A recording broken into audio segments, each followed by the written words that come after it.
En effet, la troupe Zéro présentait au Jésus La charge de l'orignal et Pormiable. C'est une œuvre de Claude Gauvreau. Claude Gauvreau, c'est un dramaturge, auteur de nombreux textes radiophoniques et aussi et surtout poète, défenseur irréductible de l'expression automatiste. Il prépare en ce moment la publication aux éditions Parti pris de ses œuvres créatrices complètes, parmi lesquelles nous retrouverons entre autres son recueil de poésie Étal mixte et Brochuge. Nous retrouvons pour l'instant Claude Gauvreau en compagnie de notre collaboratrice Renée La Rochelle. Aline vient de mentionner, Claude Gauvreau, votre pièce qui n'a pas été écrite récemment, mais qui vient d'être jouée, La charge de l'orignal et Pormiable. Moi, à une première audition, je me suis d'abord demandé ce que ça signifiait, épormiable, et je me suis demandé si vous n'aviez pas inventé le mot. Oui, j'ai certainement inventé le mot. Il fait partie de mes convictions de croire qu'on peut inventer des mots pour enrichir la langue. Le mot épormiable est d'ailleurs défini par une réplique de la pièce donnée par un personnage qui s'appelle L'ont-ils déparé, personnage péjoratif à mes yeux d'auteur, mais cette définition est adéquate.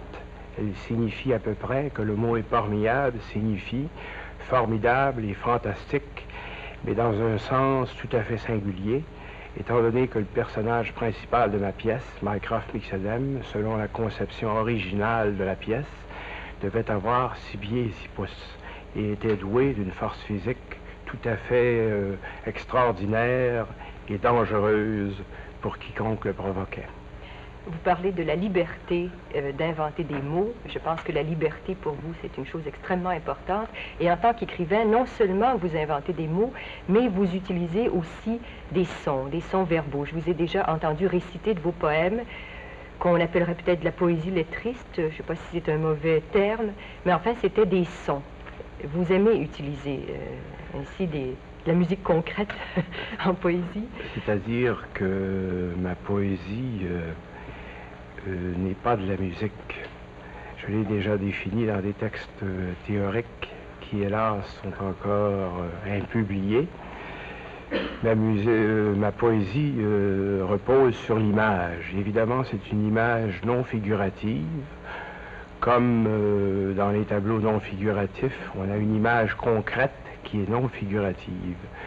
C'est-à-dire que dans ma poésie, ce que j'exprime exprime une réalité singulière, concrète, qui est un produit du cerveau humain.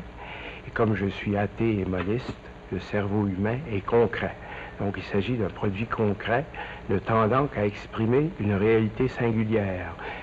Pour ce qui est du lettrisme, je tiens à dire que je ne suis pas lettriste.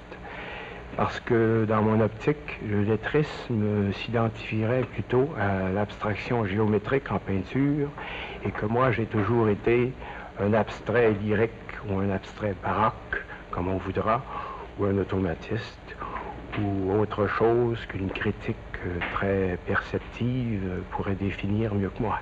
Alors vous aimez intégrer tous les éléments du réel, enfin le plus possible? Certainement. Et le cerveau humain fait partie du réel. Tout produit du cerveau humain, étant donné que le cerveau humain est concret, est un produit concret. Votre pièce, qui devait être présentée jusqu'au 16 mai, a été interrompue après quelques représentations. Oui. Est-ce que, enfin, il y a eu des défections de comédiens. Est-ce que pour vous, c'est un échec, c'est décourageant, ou si vous considérez l'aspect positif que tout de même la pièce ait été montée et qu'elle ait été vue aussi par des spectateurs? Je suis plutôt porté à la positivité de nature. Donc, je m'attache à l'aspect positif de l'événement. Qu'une pièce aussi révolutionnaire que La charge de l'orignal et Pormiable ait pu être représentée 3 fois, surtout au Théâtre du Jésus, est une sorte d'exploit. Et je ne cesserai jamais de m'en ressentir fier. Est-ce que vous vous considérez, vous avez prononcé le mot révolutionnaire, est-ce que vous vous considérez comme un écrivain subversif? Enfin, pour moi, l'épithète subversif est un épithète réactionnaire. Vous ne l'aimez pas? Je me considère comme un écrivain révolutionnaire, ainsi que je l'ai dit, comme les surréalistes, par exemple. Je Je suis au-delà du surréalisme moi-même, mais j'admire toujours les surréalistes, comme les surréalistes étaient des écrivains révolutionnaires. Aux événements de mai en France, les phrases d'André Breton étaient affichées partout par les révolutionnaires de mai. Vous avez dit que vous étiez positif de nature. Jusqu'ici, vos œuvres ont été très peu connues. Est-ce que maintenant vous souhaitez le succès? Ah, j'ai toujours souhaité le succès, sachant très bien, étant donné l'éducation réactionnaire qui prédomine encore dans notre milieu, qu'il pourrait n'être qu'à longue échéance. Mes œuvres créatrices complètes vont être publiées d'ici 1971. On en assurera la diffusion la plus entière, complète, la plus entière possible, pardonnerez mon lapsus, dans toute la francophonie du monde. Le contrat le prévoit, et Gérald Godin n'étant pas un dégonflé de nature que je sache, ça se fera. Vous avez dit que vous croyez au succès, que vous êtes d'un tempérament positif. Je vous crois optimiste. En lisant votre manifeste, je voyais que vous espériez qu'un jour les hommes puissent accomplir un travail passion, puissent être délivrés de ce que vous appelez le travail corvée. Et ça m'a semblé de l'optimisme. Oui, évidemment, je ne suis pas dans l'illusion au point de croire que ça puisse se produire du jour au lendemain.